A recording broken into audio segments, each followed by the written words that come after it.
Bienvenue voyageurs dans la caravane de la Gitane sans filtre. Je suis ravie de vous retrouver pour votre horoscope qui couvrira la période du 30 décembre 2024 au 13 janvier 2025. Ça y est, nous y sommes. L'arrivée en 2025. Alors cette vidéo fait suite à celle de l'analyse de la nouvelle lune en Capricorne du 30 décembre, dans laquelle j'approfondis davantage l'analyse générale que je vais ici adapter à votre signe, qu'il soit solaire, lunaire ou ascendant. Je vous poste le lien direct qui doit s'afficher maintenant si vous souhaitez aller plus loin dans la compréhension des énergies de cette période. J'ai également posté la vidéo bilan de l'année 2024. Je vous mets également le lien dans la barre de description où vous trouverez aussi toutes les infos sur mes prestations. Je vous encourage toujours à monter votre propre thème. Si vous ne savez pas comment faire, voici le lien d'un petit tutoriel pour le faire gratuitement.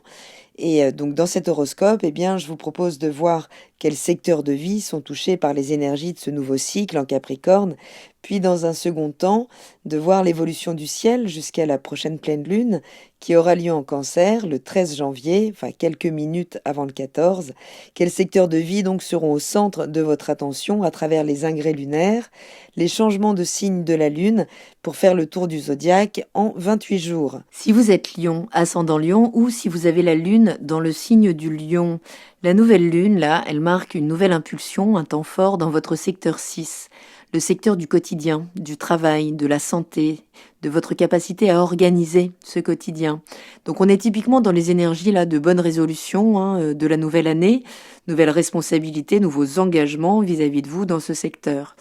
Donc cette nouvelle lune, elle met en lumière donc tout ce qui est routine quotidienne, votre lien à votre propre santé et votre travail, votre interaction avec les collègues, l'ambiance au bureau. Donc c'est un moment peut-être pour revoir certaines habitudes et peut-être poser des intentions solides, là, donc des engagements avec vous pour améliorer votre organisation et trouver plus de bien-être dans votre quotidien, puisque vous pouvez beaucoup sacrifier de vous, vous pouvez énormément donner de vous, peut-être sans limite.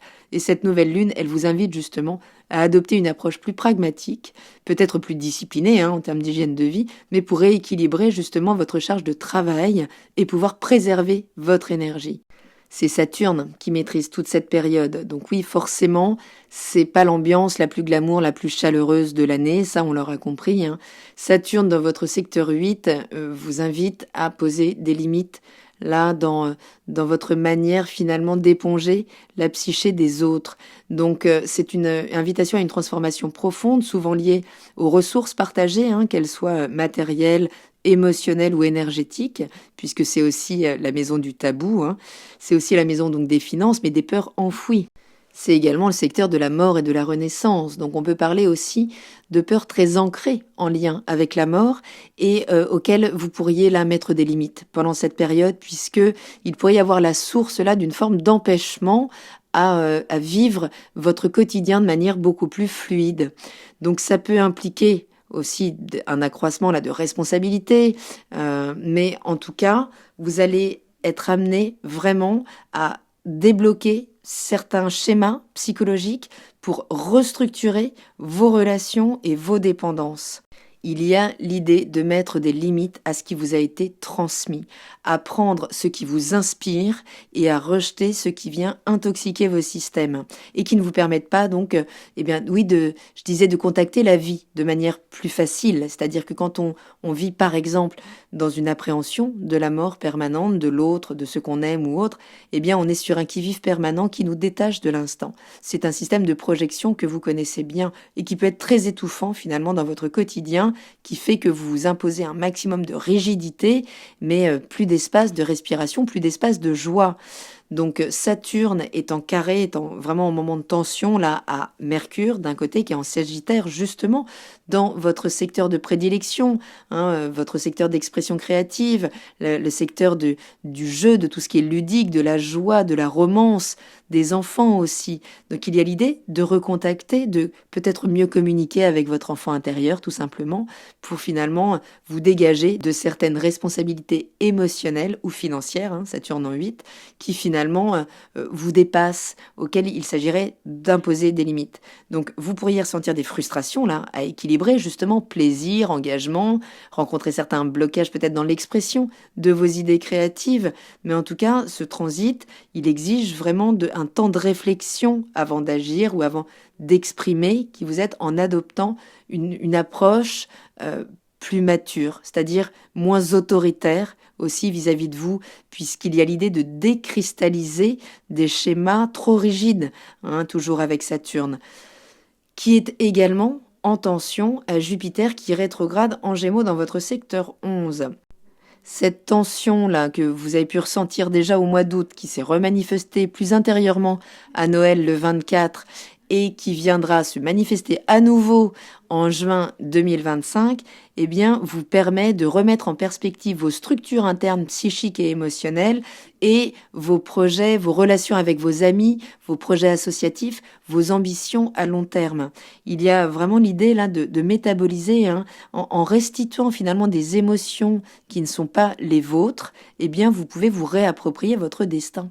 Et vous avez donc la confrontation avec Pluton qui est quand même en face de votre signe, qui va connaître une confrontation importante quand Mars sera revenu dans votre énergie, dans sa rétrogradation, et vous avez vraiment la possibilité cette année de remettre les compteurs à niveau pour vous imposer dans votre vie, dans votre quotidien, de manière beaucoup plus souveraine. Donc Jupiter rétrograde peut vous inviter à réévaluer certaines relations amicales, certains projets collaboratifs, certaines ambitions sociales pour vous assurer qu'elles sont toujours alignées sur vos véritables priorités, que vous partagez toujours un socle de valeurs commun. D'accord ? Donc ça peut signaler des retards, des révisions nécessaires dans des projets de groupe, par exemple. Mais voilà, certaines amitiés là aussi peuvent être finalement passées au tamis d'une forme de superficialité sociale ou relationnelle qui ne vous nourrit plus tant que ça. Donc cette nouvelle lune, elle vous pousse à vous concentrer sur vos responsabilités quotidiennes, à remettre de l'équilibre là entre santé, travail, ambition. Les frustrations que vous pourriez vivre pendant cette période sont l'écho à des autolimitations intérieures, à des schémas finalement que vous avez pu prendre malgré vous au niveau émotionnel, pas forcément conscient. On parle vraiment maison 8, on est sur un gros tri à faire sur le transgénérationnel même. Tout l'héritage qu'on a reçu à partir de nos deux familles, c'est quand même pas rien. Donc, et comment ça vous conditionne aujourd'hui pour vous donner le droit à l'émancipation au quotidien, à prendre votre espace sans toujours être contraint par une autorité extérieure. Il y a vraiment l'idée de se réapproprier cette autorité. Et vous allez vraiment pouvoir là, puisque Mars, donc on va le voir, pour l'instant est encore dans votre signe, mais il va venir raboter vos structures inconscientes. Pour l'instant, dans votre secteur 1, il peut vous rendre très réactif, vous sentir beaucoup plus facilement agressé, donc vous rendre beaucoup plus agressif. Mais tout ça est pour finalement manœuvrer un rapport de force qui, avec l'autre, finalement vient vous étouffer et ne vous permet pas d'exercer votre autorité de manière juste. Donc ça peut finalement alimenter vos débordements qui sont juste la résurgence de frustration, de colère enfouie depuis trop longtemps, peut-être en lien avec la projection du père, les ambitions que le père avait projetées sur vous, cette idée de devoir toujours se sentir à la hauteur de ce regard, de cette autorité extérieure qu'il s'agit de se réapproprier pour vraiment ramener beaucoup plus de douceur à vos schémas. Donc ne négligez pas les moments où vos émotions remontent, où finalement un petit rien peut déclencher des grandes tsunamis intérieurs, puisque ça vient lever des vieilles mémoires, en fait en lien avec une auto-estime qui n'est peut-être pas assez nourrie, assez nourrie par vous. Vous êtes peut-être trop dans l'attente que l'autre vienne nourrir votre auto-estime. Or il y a vraiment l'idée de se réapproprier ça. Donc c'est encore un début d'année, certes, encore un petit peu en tension, mais en même temps, c'est un début d'année qu'on fait en plein cœur de l'hiver. D'accord ? Donc soyez à l'écoute, vraiment, de vos besoins. Écoutez vos débordements, ne les jugez pas. Vous n'avez pas à être toujours parfait, justement, parce qu'il y a beaucoup de rigueur dans ce quotidien. Vous n'êtes jamais ce qu'il faut. Donc forcément, ça renvoie à une très mauvaise estime de soi. Et là, vous avez la possibilité de métaboliser tout ça en finalement laissant certains systèmes émotionnels qui ne vous appartiennent pas. Je vous invite à prendre vos agendas si vous souhaitez noter les temps forts de cette période, de cette progression, donc de la Lune qui, du Capricorne, va rejoindre l'énergie du Cancer comme un retour aux sources émotionnelles avec plus de maturité, plus de distance pour mieux reconnecter vos espaces sacrés.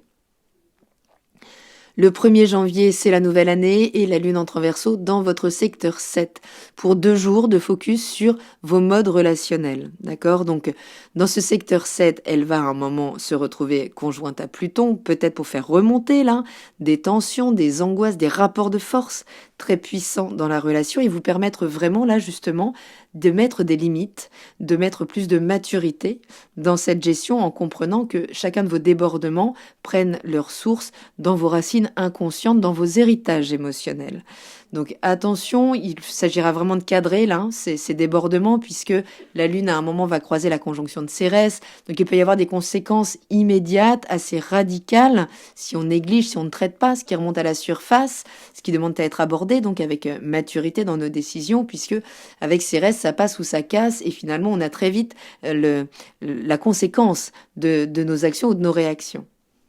Le 3 janvier, la Lune entre en Poisson, donc dans ce secteur de la transformation. Et la bonne nouvelle, c'est que Vénus arrive aussi dans ce secteur.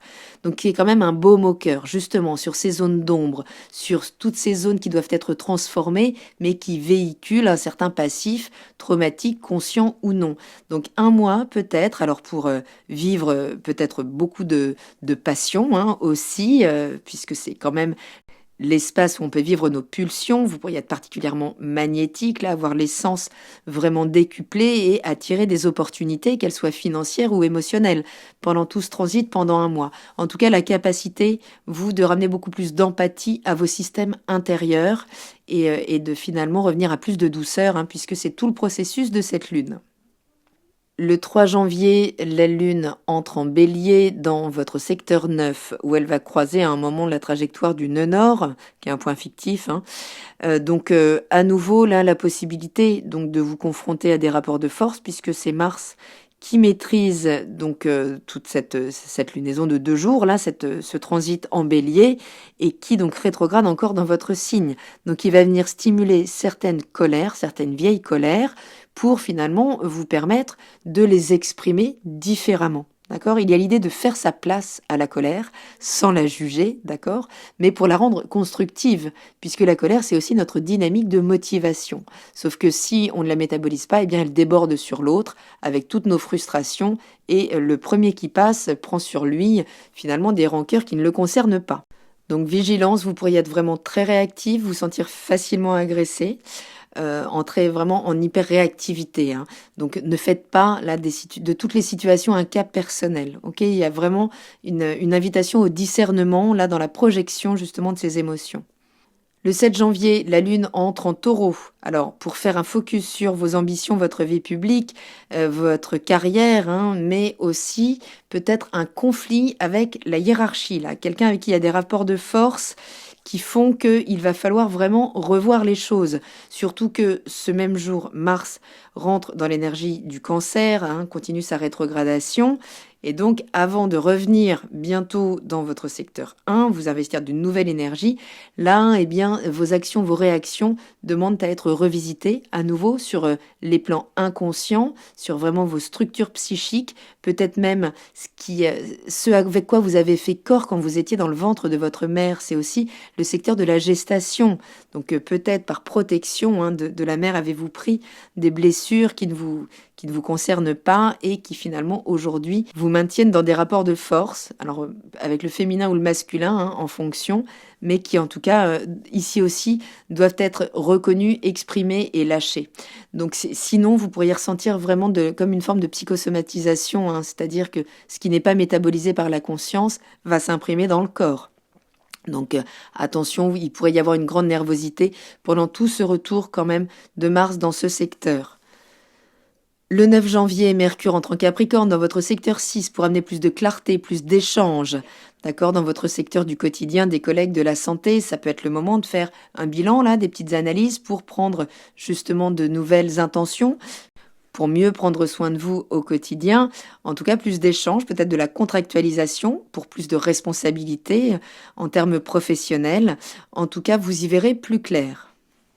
Le 10 janvier, la Lune entre en Gémeaux dans votre secteur 11, donc pour 2 jours, là, avec peut-être plus d'échanges, plus de curiosité, de nouvelles rencontres amicales, peut-être l'élaboration, la réflexion autour de nouveaux projets collaboratifs, participatifs, associatifs. Donc l'idée, c'est vraiment là de nourrir votre curiosité, de vous nourrir de la vérité de l'autre, peut-être la confronter à la vôtre, comprendre qu'il y a tout à gagner à intégrer finalement les contradictions, plutôt que de systématiquement les opposer. Il va y avoir une conjonction forcément avec Jupiter qui rétrograde ce secteur et qui vous amène à revoir peut-être certaines relations, certains projets. L'idée, c'est de mesurer comment vous dépensez votre énergie, vos mots, vos idées dans vos réseaux, si vous les éparpillez ou non, s'ils vous nourrissent en termes de curiosité, mais également en termes de valeurs profondes. Il y a l'idée peut-être de revoir la quantité de relations ou de projets pour y mettre plus de qualité. Le 12 janvier, la Lune entrera dans le secteur 12 de votre thème en Cancer, où donc elle va rejoindre Mars à un moment, et vraiment là vous offrir la possibilité de traiter ces vieilles colères refoulées, d'en prendre conscience. Donc 2 jours là de mise en retrait, où il sera vraiment malin de processer tout cet émotionnel, toutes ces colères là, à laquelle il va bien falloir trouver une place, puisque il y a l'idée de revenir justement à ce quotidien-là, mais avec plus de sensibilité, moins d'agressivité, moins de challenge au quotidien, plus de douceur. Mais ça passe vraiment par ce retour dans votre cocon pour mieux métaboliser là les colères qui peuvent être en train de se réveiller, puisque ce sera l'axe où il y aura la pleine lune, donc l'axe 6-12, pour pouvoir vraiment rééquilibrer votre organisation du quotidien, votre santé physique, psychique, émotionnelle. Savez-vous mettre des limites, prendre le repos nécessaire, Il y a vraiment l'idée là d'activer un processus de croissance, de maturité, pour vous permettre d'affûter vos plans pour 2025, de lever tous ces blocages internes qui peut-être ne sont pas les vôtres, et pour vous imposer finalement de manière plus juste dans votre décor et obtenir la reconnaissance pour tout ce que vous donnez dans ce quotidien, pour toute la personne responsable peut-être que vous êtes et qui a droit à la joie au quotidien, à l'épanouissement dans ce quotidien. Donc une quinzaine là pour revenir vers vraiment le sacré du Cancer, votre espace sacré qui peut remonter à très très loin chez vous, pour vous sortir d'une forme de rigidité intérieure dans la gestion de votre quotidien et reconnecter avec votre espace émotionnel, puisqu'il y a toujours l'idée de refaire la place au cœur avec vous, cher Lion. Voilà voyageurs, j'espère avoir un petit peu éclairci cette période. Je vous remercie vraiment à toutes et à tous pour votre présence sur cette chaîne, pour vos messages. Je vous retrouve bientôt pour de nouvelles vidéos, du nouveau contenu pour cette année 2025 que je vous souhaite évidemment la plus lumineuse possible, la plus chaleureuse possible, ancrée dans le réel et tournée vers la réalisation de vos rêves. Prenez bien soin de vous, je vous embrasse et je vous dis à très bientôt dans la caravane de la Gitane sans filtre. Salut!